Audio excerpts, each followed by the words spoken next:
Hello mga kapinat, luto tayo nga ni mani ngayon na may balat. Halo-halo. Halo-halo lang.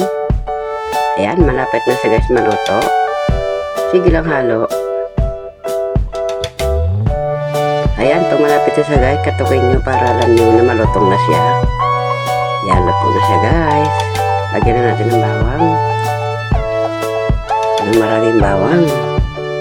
At lagyan na rin natin ng pangpalasa na iodize.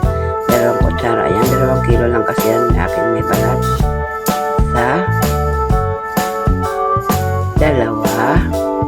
Ayan, okay na siya guys.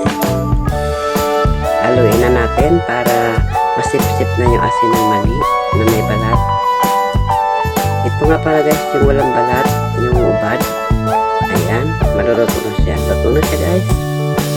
Ayan, timplahin na natin. Lagyan na natin ng maraming bawang para lalong sumarap ang mani. At lagyan na rin pala natin ng iodize.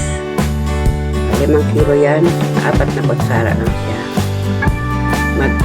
Mag-ano ka ng, mag-minus ka ng 1